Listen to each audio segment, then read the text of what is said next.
So speaking of AFC Championship games, I think if we ever want to make one, we needed to make a change on the defensive side of the ball. Browns did so this year, brought in Jim Schwartz. What did you think of the hire, and can you tell the people what they can expect to see out of a Jim Schwartz defense? Competence. That's what they hired, is competence.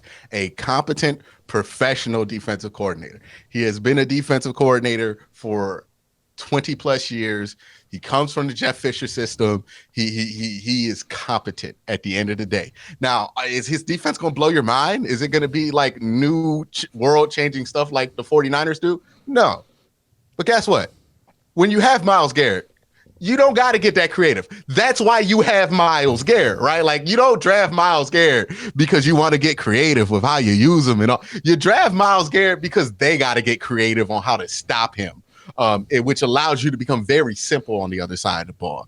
The Browns' issue on the defensive side of the ball has been, for whatever reason, it hasn't been competent. The talent's been there. The management of it has not been competent. Either guys don't know the plays, either the calls are too complicated, whatever it is. That all other 30 teams are in the NFL are able to get through it with defense. We just ain't, so that's been the issue for this defense, is they haven't been competently ran. That's what Jim Schwartz brings. He's competent. He knows what works. He knows what he needs. He is very experienced. He's not going to have a lot of questions on game day. Right, Joe Woods, that was his first run as a defensive coordinator. I hope, he's going to get another run, and technically another run in New Orleans, so good for him. But he just wasn't the man for this job. He wasn't experienced enough for this job, and that showed on game day.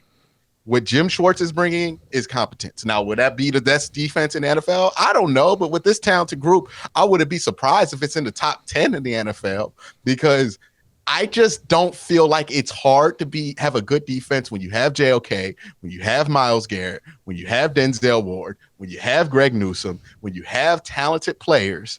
It should not be this hard to put together a good defense. But for whatever reason, we've made our life hard. And the best example I can give you on why I think this defense is going to be much better, there's times where this Browns defense is running like normal, and we watch it, and we're like, this is the thing with the Browns defense over the last 3 years is there's either portions where you see them play and you go, this might be the best defense in the NFL. Those first three, the game against the Panthers is a perfect example. Yep. Those first 3 quarters, that looked like the best defense in football, and we were convinced. And then the fourth quarter happened, and we realized we had issues, right? But that's what it was. It was like, hey, when they're not making mistakes, when they're not in their own head, when they're not making mental errors, this is a talented group. It's the most talented group in the NFL, and it looks like it. And then the stupid stuff happens, and the guys stop believing in it, and then we get the Buffalo game. So that's partly what's kept Joe Woods his job for 3 years, is because this defense has the chance to show you how good they can be. But I think that's partly the problem, is that we know this defense is good because we see it. It's just there's something stopping it from being good consistently, and I felt like it was incompetence on the defensive side and just inexperience. That's what Jim Schwartz is bringing you, is experience, is competence. He's going to play regular old defense, right? I hope we ain't talking about zone versus prevent. I think a lot of that was overblown because a lot of it was just people assuming that certain things are going on because of the result. The truth of the matter was that people just didn't know where they were supposed to be consistently enough to play consistent defense in the NFL. And when that's the case, and I think he said it in his press conference interview, you're not going to see this on game day, right? Guys not knowing where they're supposed to be.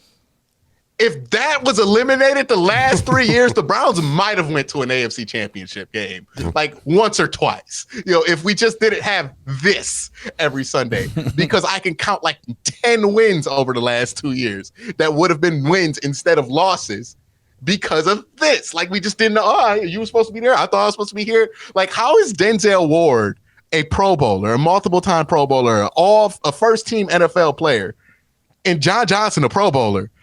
How are they not able to run cover 2? These are this is that's 2 PhD students not being able to do basic algebra.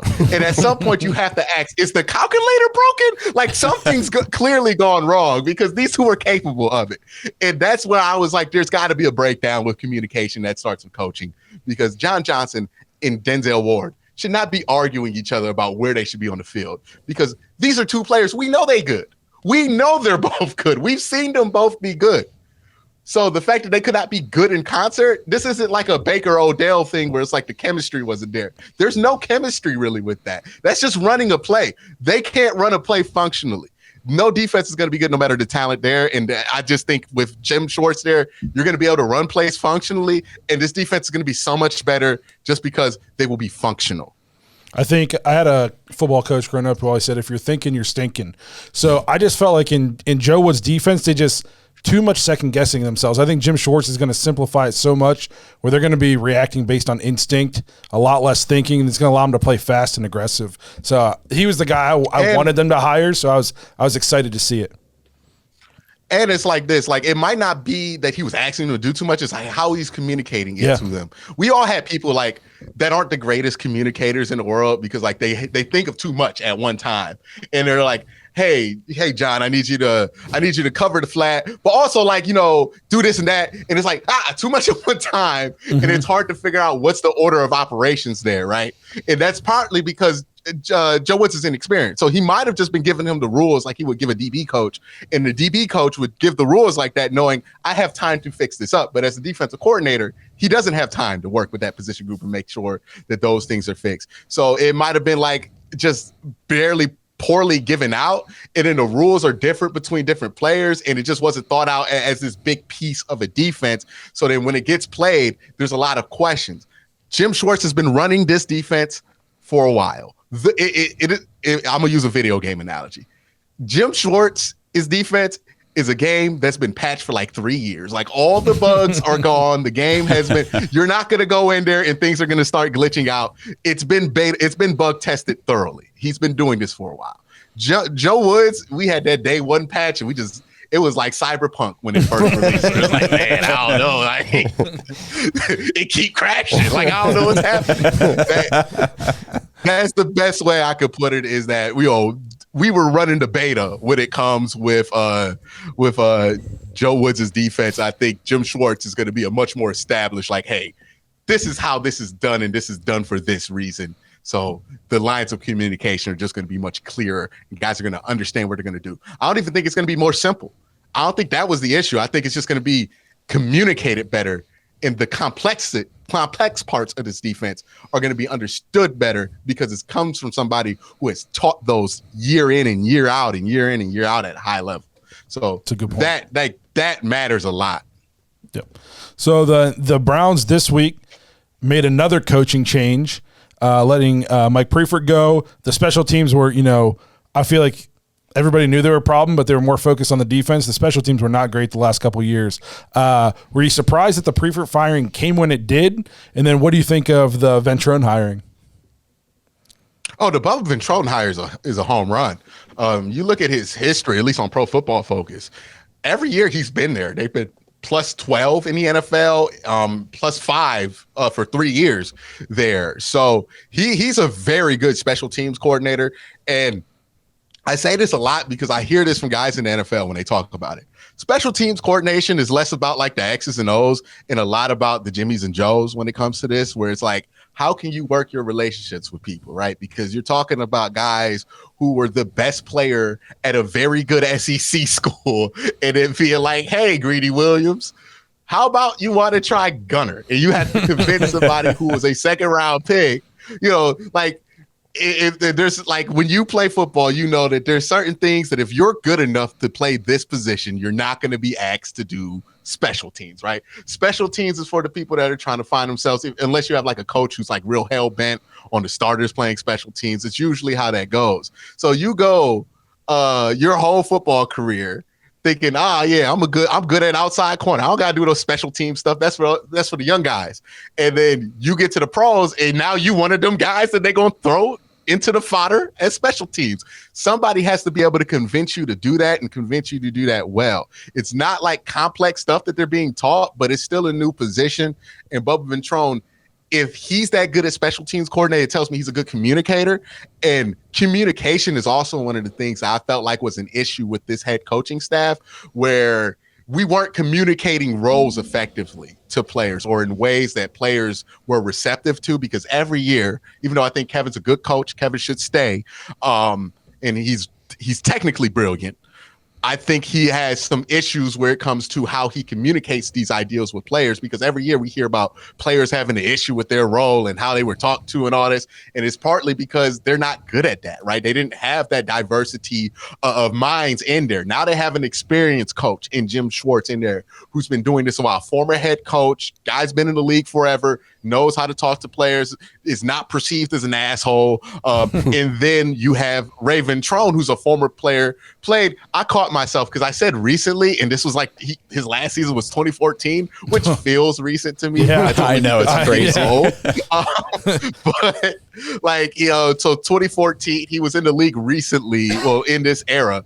So he knows how things go. He's also in a prominent position in leadership. So he's able to talk to different guys that maybe Jim Schwartz is not able to, right? I think that's been part of the issue, is that when guys have issues, it always comes out because there's nobody for them in top leadership to talk to them to satisfy their issue.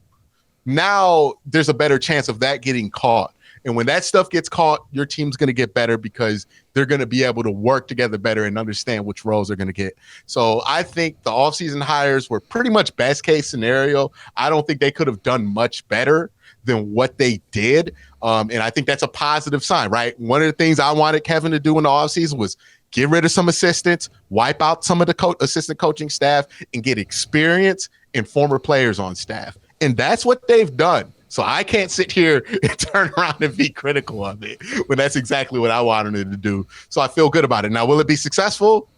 There's been a lot of times I felt really good about something. Me too, man. It just didn't work. My whole life. My whole life. Yeah, like sometimes we just be unlucky. Like it don't even be that we did anything wrong. It's just we weren't lucky that year.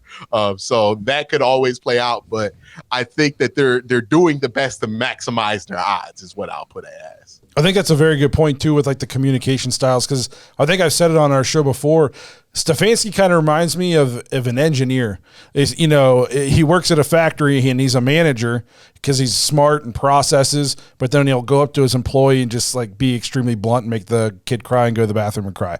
He just didn't know how to communicate with the way you want to say it to people. And I just think that was a really good point. Well, Bill used to have this issue, right? Sean Payton used to have this issue, right? Where Bill just didn't know how to communicate with people. And if you look at Bill's first 6 seasons in the NFL, he had one winning season, I believe, in those first 6. It took him that's crazy to think about. Bill Belichick of all people.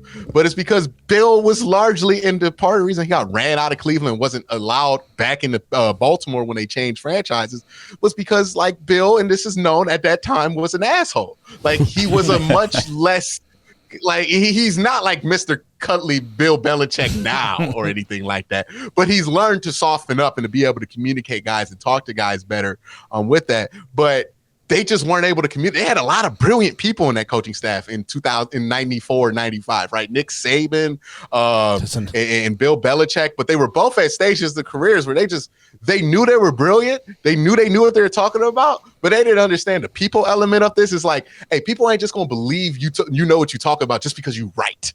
You need to be able to make them feel good about you being right. And that is a difficult thing for a lot of people to learn. And I think Kevin's going to have to learn, like, hey, is Kevin right about a lot of stuff he draws up on offense? I would pretty much say, yeah. Like the numbers would suggest it. He's made every quarterback that he's touched for a full season better.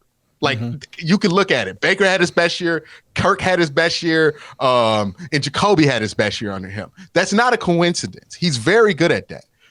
But again, just because you're right don't mean people will believe you. And sometimes people could go about being right in a really aggressive manner because they know they're right? And that can put off people. So I think he's learning, okay, being right is not as important as being able to communicate effectively and being able to have people that can help me communicate this effectively. You have all the right answers, but at the end of the day, Kevin ain't answering the questions on the test. 53 players are. So he has to figure out a way to get that to those guys, and that's the thing.